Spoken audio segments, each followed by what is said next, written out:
लिखते हैं कि जब सरकार गौसे आज़म शेख अब्दुल कादिर जिलानी रज़ी अल्लाह ताला ने ऐलान किया कि मेरा ये कदम हर वली की गर्दन पर है, ये ऐलान किसी ने नहीं किया। गौस पाक से पहले भी विलायत की दुनिया में किसी ने नहीं किया, उनके बाद भी न किसी ने किया है न कोई कर सकता, क्योंकि अल्लाह ने हुक्म दिया था।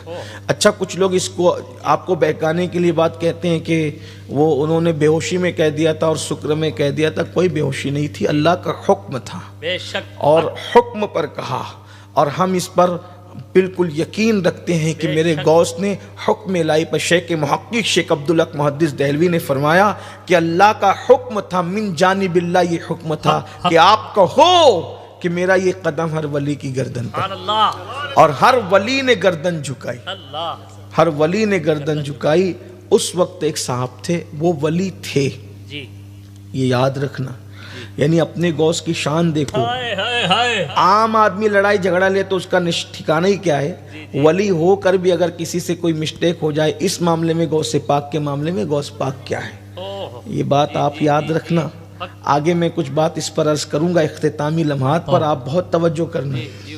तो उनकी जबान से क्या निकल गया हूँ, मैं समझाने के लिए तशरीह के साथ अपने अल्फाज में बता रहा हूँ।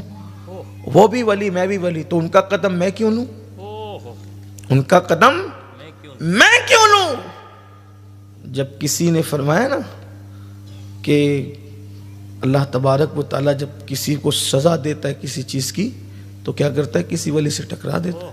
वो वली होकर भी गौस पाक से टकरा गए, मैं क्यों उनका कदम लूं। सरकार गौस पाक को किसी ने कहा कि आपका कदम इनकार किया गया, तो फिर कह दिया गया कि जिसके कंधे पे गौस पाक का कदम नहीं, तो फिर उसके कंधे पे सूअर का कदम। अल्लाहु अकबर, अल्लाहु अकबर, अल्लाहु अकबर। ये जनाब बस फिर क्या था, इनकार कर बैठे। और इनकार कर बैठे तो एक सफर पर रवाना हुए और सफर पर रवाना हुए तो वहां एक लड़की से आंखें चार हो गई और वो ईसाई थी वो लड़की। उसको निकाह का, शादी का ऑफर किया तो उसने कहा हम तो ईसाई हैं, आप मुसलमान हैं, हम आपके साथ कैसे निकाह करें। तो कहा फिर, तो कहा कि ईसाई होना पड़ेगा। तो कहा ठीक है, तैयार है उसके लिए, हम उसके लिए तैयार हैं, ईसाई हो जाएंगे। लेकिन कहा कि आप आज शादी के लिए ईसाई बन रहे हो, बाद में छोड़ के भाग गए तो हम पहले चेक करेंगे। ईसाई बनाने से पहले हम चेक करेंगे कि आप हमारी हर बात पर जो है वो हाँ कहते हो कि ना करते हो। मैं रोजाना सुअर चराने जाती हूँ, तो आप भी मेरे साथ सुअर चराने चले। सुअर चराने के लिए तैयार हो गए। लोगों के हालात ऐसे ख़राब नहीं होते जब तक अल्लाह की मदद आपके साथ शामिल है। को पूरी तकरीर याद रहे ना याद रहे, ये जुमला याद रखना, जब तक अल्लाह की मदद आपके साथ शामिल है आप गुनाह नहीं करते। जब अल्लाह आपको आपके हाल पे छोड़ देता है तो आप गुनाह करते हो। जब गुनाह होने लगे समझ जाओ कि अल्लाह ने मुझे मेरे हाल पे छोड़ दिया। ये बहुत बड़ी मुसीबत है, ये बहुत बड़ी मुसीबत है। वरना जब तक उसकी करम की निगाह में हो, चाह कर भी गुनाह नहीं करोगे, चाह कर भी नहीं। अल्लाह जंजीरें डाल देता है पहले, और जब गुनाह करने लगो समझ जाओ कि फिर हमें हमारे हाल पे छोड़ दिया गया। अल्लाह की तरफ से निगाह रहमत की तवज्जो ने मुंह फेर लिया है। अल्लाह के बंदो, गुनाह को समझते क्या हो, गुनाह को समझते क्या हो। खुदा की निगाह रहमत ने जब मुंह फेरा है तो फिर वली कहलाने वाला लाखों लोगों का मुरीद, लाखों लोगों का पीर, लाखों पीरों, लाखों मुरीदों का पीर सुअर चराने लगा, सुअर। और जिस आसा से टेक लगाकर कुरान हदीस की बात करते थे, उसी आसा से सुअर कंट्रोल कर रहे हैं। और जब सुअर के बच्चे नहीं चलते, छोटे छोटे बच्चे बैठ जाते, कंधे पे उठाते। वो दिन लोगों ने देखा क्या कि गौस पाक का कदम लेने का इनकार किया तो सुअर का कदम कंधे पर आया। तब मुरीद लोग तो बैत तोड़ तोड़ के भागने लगे। जाहिर सी बात है, लोग चढ़ते सूरज को सलाम करते हैं मेरे भाई। हालात खराब हो जाए तो कौन रहता है, कोई मुरीद उरीद नहीं रहता है, तो छोड़ करके भाग गए। लेकिन हजारों लाखों में कुछ वाकई सच्चे वफादार होते हैं, और कुछ वाकई वफादार थे, कुछ वाकई वफादार थे।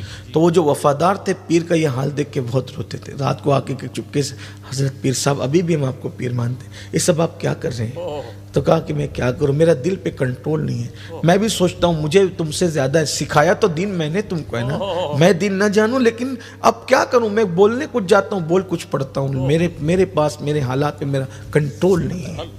अल्लाह के बंदो, अल्लाह की बारगाह में ये अर्ज करो, अल्लाह तेरे किसी भी नेक बंदे का मैंने दिल दुखाया हो तो माफ़ कर दे, और आज के बाद मैंने किसी मुसलमान से नहीं टकराना, किसी को तकलीफ नहीं पहुंचाना। मेरे भाइयों, अगर किसी की बकरी अपने आंगन में आके पेशाब कर दे तो उससे मुसलमान एक दूसरे को कत्ल कर रहा है, मुकद्दमात कोर्ट में जा करके लिखवा रहे हो। लोग भी हंसते होंगे ये कैसे मुसलमान।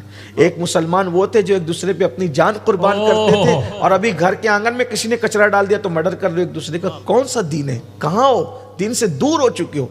सिर्फ जलसों में सुनकर 2-4 घंटा सुन करके बहुत अच्छी तकरीर की बाबा ने, तो आप कब अच्छे बनोगे? बाबा की तकरीर तो अच्छी रहेगी क्योंकि बाबा कुरान हदीस बयान कर रहे हैं, लेकिन आप अच्छे कब बनोगे? आपके अंदर तब्दीली कब आएगी? आपकी जिंदगी कब बदलेगी?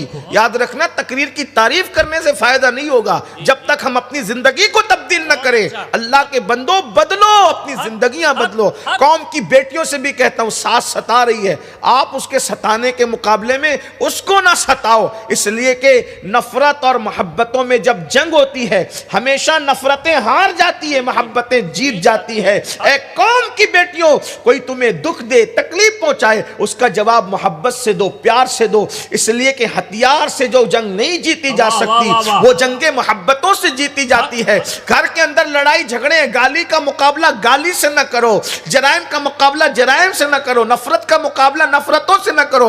एक दिन अल्लाह की मदद आपके साथ जरूर होगी और मोहब्बत करने वाले ही कामयाब होंगे, सरबुलंद मोहब्बत करने वाले ही होंगे।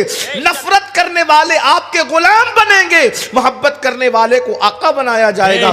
आपने नहीं देखा हिंदुस्तान वालों ने पानी तक बंद किया, पानी, लेकिन मेरे ख्वाजा ने नफरत का जवाब नफरत से नहीं दिया। पानी बंद करने वाले गुलाम बन गए, जिस पे पानी बंद हुआ मोहब्बत की वजह से वो आज तक आकायत का हक अदा कर रहा है, लोगों के दिलों पे हुकूमत कर रहा है। जहां उठ बैठते नफरत करने वाले, नफरत कर गए, मेरे ख्वाजा ने उनका जवाब नफरत से नहीं दिया। कितनी सादगी। ठीक है बाबा उठ बैठते तो ऊँट ही बैठे, और जब बैठे रहे तो आके हाथ जोड़ा तो ये नहीं कहा मुझे तो क्यों नहीं बैठने दिया, अब मेरे लिए जगह खाली करो तो उठाऊंगा, नहीं, अपने इख्तियार का गलत इस्तेमाल नहीं किया। कहा बाबा बैठे हुए, कहा ठीक है उठ जाएंगे, उठ गए। नफरत करने वाले खत्म हो गए, मोहब्बत करने वाला आज भी अपनी कब्र में आराम से सो रहा है। पूरी दुनिया में किसी की कब्र पर इतने फूल नहीं चढ़ते जितने हिंदुस्तान में मेरे ख्वाजा का हिंदुस्तान। वाह वाह वाह वाह वाह, हिंद का राजा, ऐसे नहीं, हिंद का राजा मेरा ख्वाजा, हिंद का राजा, हिंद का राजा, हक वही। मैं सोचता हूं गरीब नवाज आप आए, हिंदुस्तान वाले कितना प्यार करते हैं आपसे। अगर आपके दादा इमाम हुसैन आते तो हम लोग कितना प्यार करते, आपके बाबा मौला अली आते तो कितना प्यार करते, आपकी दादी का मजार हमारे हिंद में होता। जब आपके मजार पे इतने फूल चढ़ाते हैं तो सैयदा की बारगाह में क्या खिराज है। मेरे आका ने इसीलिए फरमाया कि हिंद से मुझे अपने आशिकों की खुशबू आती, मेरे अरब को आई ठंडी हवा जहां से, मेरा वतन वही है, मेरा वतन वही है। तो क्या हुआ फिर? अल्लाह अकबर, वो सुअर कंधे पे उठाते, वो सच्चे मुरीद थे, कहने लगे हजरत कुछ कहानी। तो फिर किसी ने रहनुमाई की, कहा तुम्हारा पीर अब सुधर नहीं सकता, अल्लाह, क्योंकि इसने एक अल्लाह के वली का दिल दुखाया है, और जब तक वो मुआफ न करे उस वक्त तक तेरा पीर नहीं सुधर सकता। कहा वो कौन? तो कहा गौस पाक के लिए कहा था कि हूँ वो भी वली और मैं भी वली, मैं उनका कदम क्यों लूं, बस दिल उनका दुखाया है, वहां जाओ उनसे अर्जी करो। और सुन, बड़े करीम है, करीमुल अबवाइन है, थोड़ी सी गुजारिश करोगे तो माफ कर देंगे। ये शान है, अल्लाह वालों की शान है। गए वहां तो वहां जाने के बाद गौसियत माफ से कहा सरकार हमारे पीर का ये हाल हो गया, हुजूर आप माफ कर दें। मैंने माफ किया। जिस दिन वो गौस पाक के दरबार में पहुंचे हुए थे, हमारे बुजुर्गान दिन फरमाते हैं इधर ईसाइयों की वो रस्म अदा हो रही थी, ईसाई बनाने वाले। उधर गौस पाक की चौखट पे वो लोग सिफारिश कर रहे थे और इधर सारे ईसाई बड़े बड़े पादरी जमा थे कि एक बहुत बड़े मुसलमानों के पीर को हम ईसाई बना रहे हैं और उनको उस ईसाइयत में दाखिल कर रहे हैं। जैसे ही हाथ में सूअर का गोश्त दिया और शराब दिया कि अब तुम ईसाई बनने के लिए पहले सूअर खाओ और शराब पियो, तो जैसे ही हाथ के अंदर सूअर का गोश्त आया और हाथ में शराब आया, उधर गौस पाक ने कहा जाओ तुम्हारे पीर को मैंने माफ कर दिया। उधर का माफ कर दिया, इधर इनके हाथ पर कपकपी तारी होने लगी, हाथ पे कपकपी तारी लगी और सूअर का गोश्त तो यूं फेंका, शराब यूं फेंका, उठकर खड़े हुए, आंखों से पर्दे हट गए और जब वहां से उठ करके भागे तो फिर वो लोग आए, मुलाकात हुई तो कहा क्या हुआ, तो कहा कि एक दिन फला फला तारीख को ईसाई बनाने के लिए बैठे थे, सूअर का गोश्त हाथ में था और शराब का प्याला था, बस पीने के लिए दे रहे थे, उतने में मेरे दिल के अंदर एक अजीब सा इनकलाब आया और मैंने गोश्त फेंका और सारा वाकया बयान किया। कहा कौन सी तारीख थी, फला वक्त तो कौन सा था, फला। कहा वही वक्त तो मुर्शिद गौसे आजम आपको माफ कर रहे थे, उधर उन्होंने माफ किया, उधर इनके दिल की दुनिया फिर आबाद हुई। चले ईसाई होने से तो बचे मगर विलायत तो गई, तो कहा विलायत का क्या, कहा चलो उन्हीं से जाकर के भीख मांगते हैं। गौस पाक की बारगाह में गए, सरकार माफ कर दीजिए। सरकार ने कहा जा तुझे माफ भी किया और फिर तुझे विलायत भी अता फरमाया। ये अपने गौसे आजम है। गौस पाक का एक बार हो करके देखो, गौस पाक कहते हैं, क्या कहते हैं पता है, मेरा मुरीद कभी परेशान नहीं हो। और हुजूर अच्छे मियां महारवी रहमतुल्लाह अलैह के दो मिसरे मुझे बहुत पसंद है, कहते हैं गुलाम गौसे आजम, गुलाम गौसे आजम बेकसो मुस्तर नमी मानन, गुलाम गौसे आजम बेकसो मुस्तर नमी मानन, अगर मानन शबे मानन शबे दीगर नमी मानन। कि कहते हैं कि गौस पाक का मुरीद कभी परेशान नहीं हो सकता, कभी मुसीबत में नहीं हो सकता, कभी तकलीफ में नहीं हो सकता। गौस के मुरीद को मुसीबत आएगी तो एक रात के लिए आएगी, उसके बाद इंशाअल्लाह कभी नहीं आएगी।